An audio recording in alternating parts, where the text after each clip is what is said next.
Pag-usapan naman natin ngayon ang round robin mode na feature ng Pancake na kung saan Pancake na ang bahalang mag-assign ng mga leads sa ating agents. So first is dito, default po talaga yan sa Pancake no, na naka-turn off yung round robin mode natin. But this time, pag-usapan muna natin si self-assignment.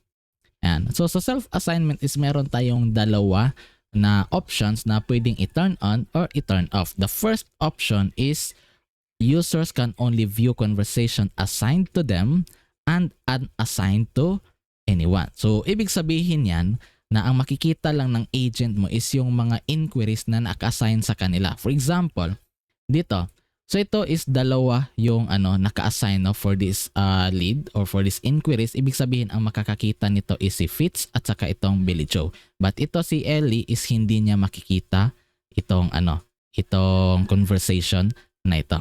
Unless kung walang naka-assign for that specific na inquiry. Example ito. So malalaman natin na walang naka-assign sa kanya if plus lang dito. Ayan.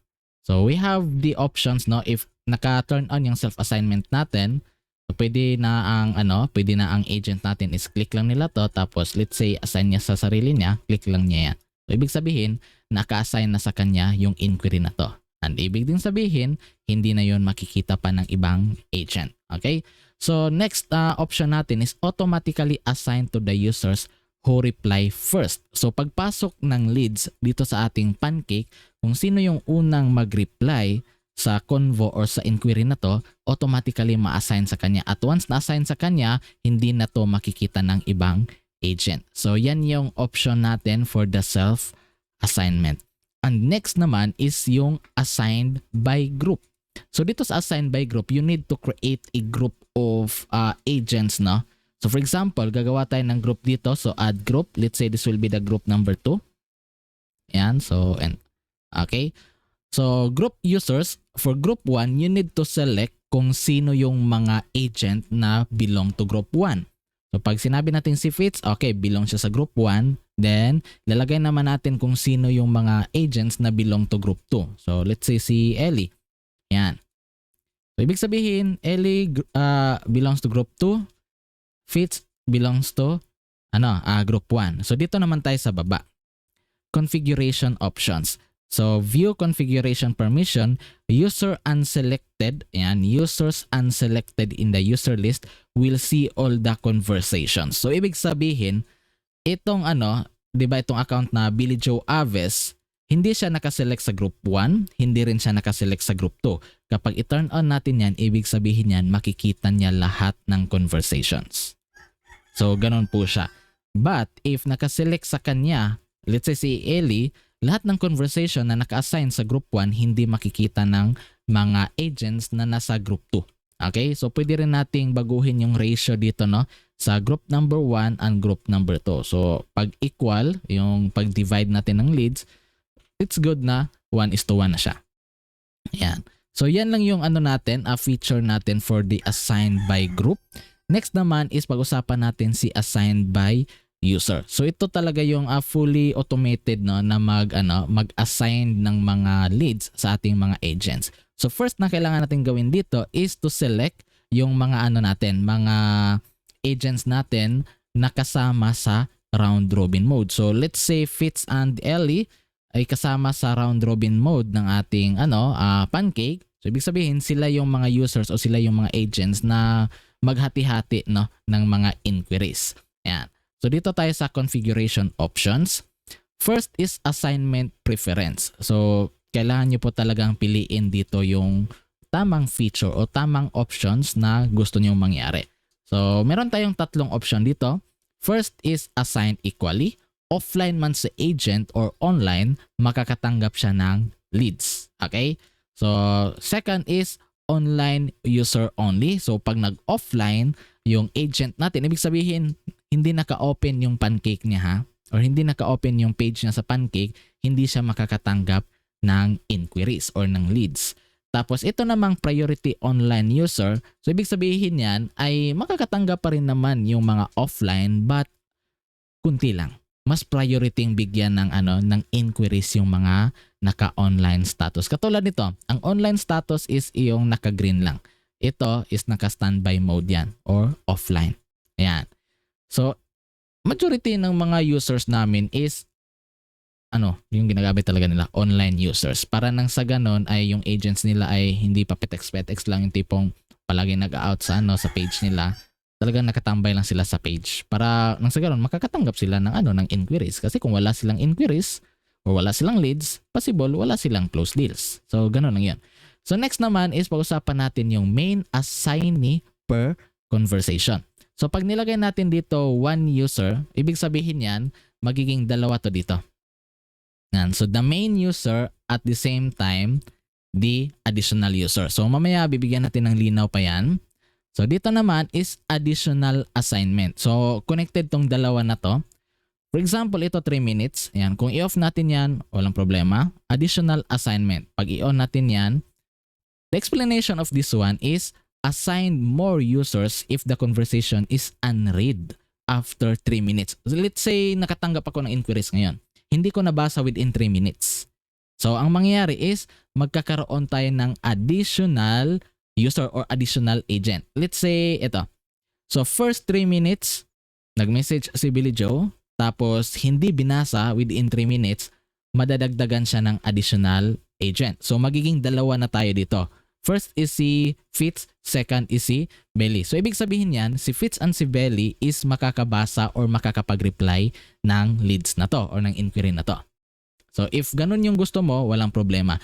But if you want, na yung tipong kapag hindi binasa ng agent natin, yung conversation or yung inquiry within 3 minutes ay matatanggal sa kanya yung inquiry na yon at ililipat sa iba. So, what you need to do is gawin mo tong 0 dito. So, ibig sabihin yan, reassignment ang mangyayari. Okay? So, for example, si Fitz, natanggap niya tong inquiry na to, but within 3 minutes hindi niya binasa, mapapalitan ng user. Yung natin, yung inquiry natin. Bali, ipapasa sa iba. Ibig sabihin nun, pag napasa sa iba, hindi na to makikita ni Fitz. Kaya potential to napasa sa iba, sayang, di ba? So, mangyayari talaga niyan, babasahin ng agent mo yung bawat message. Okay? Babasahin at re-replyan. So, next is, we have also the option here, let's say 1 time or 2 times. So, bigyan mo siya ng grace period. So, kapag 2 beses niyang ginawa yon, saka lang mawawala sa kanya, or kung gusto mo na mawala talaga para tutok na tutok yung agents mo, i-turn off mo na lang yan. Okay? So dito naman, upon new message, reassign if all assigned users are offline. So kapag i-turn on mo yan, let's say may naka-assign sa agent na to. Let's say ito, si Fitz. Tapos nag-offline siya. So ang mangyayari is, ibabato siya doon sa ibang online agent. Okay? So ganun po ang setup for the reassignment. Yan. So dito naman tayo sa baba, unread assignment limits. So ito naman is, ito yung parang queuing ng natin, mga inquiries natin. Let's say meron tayong 5 conversations dito. So ibig sabihin yan, makakatanggap lang new inquiries yung agent natin if hindi full yung waiting list niya. So paano malalaman kung full yung waiting list niya? Dito sa conversation meron siyang 5. So 5 unread na na let's say inquiries. So ibig sabihin yan, hindi siya makakatanggap ng new inquiries from the queuing natin. So yun, kailangan nilang bilisan nung pag-reply or kailangan talaga nilang tutukan yung inquiries na pumapasok sa account nila. Para nang sa ganon, makakatanggap sila ng new inquiries at the same time kung naka-enable yung reassignment, hindi mawawala sa kanila yung leads. Ayan. So kayo yung may control kung ilan ang gusto nyong limit sa queuing. Kung gusto nyong i-turn off yan, wala namang problema. So to give you more context about sa sa assignment limit, ito yung let's say meron kang 2 agents at meron tayong let's say 50 na new inquiries or 50 inquiries. So ibig sabihin yan, every agent natin is palaging puno yung nila, queuing nila or yung mga unread messages. Kasi 5 palagi yung limits natin eh. So yung iba, na wala pang agent na available is naka-standby mode lang sila. So sino ang makakakita nun? Yung mga admins ng page natin or ng Pancake natin, yung hindi kasama dito sa ating selection of users. So sila na yung makakakita ng mga inquiries na yon. Okay? So every time na nagre-reply yung agent natin, madadagdagan yung inquiries nila hanggang sa maubos yung mga naka-line up na inquiries natin. Okay? So ganun lang siya. Tapos conversation assignment time. So all the time if ever gusto niyo talaga na, let's say pag pang umaga, pang hapon, so merong ganon, offline naman yung panghapon, di ba? Online user naman yung ginawa natin dito. So, walang problema dito. But if you want na to be specific talaga sa sa assignment time nila, pwede mo namang i-configure itong during working hours. So, dito lang is kailangan mong i-select or kailangan mong i-set up yung working hours ng bawat agents natin. So, for example, online users, yan. Or selected users. So, pwede rin naman. Ganun. But majority ng namin, mga users namin is naka all the time lang since naka-enable naman sa kanila yung online user only. Yeah. Lastly, we have the view conversation permissions.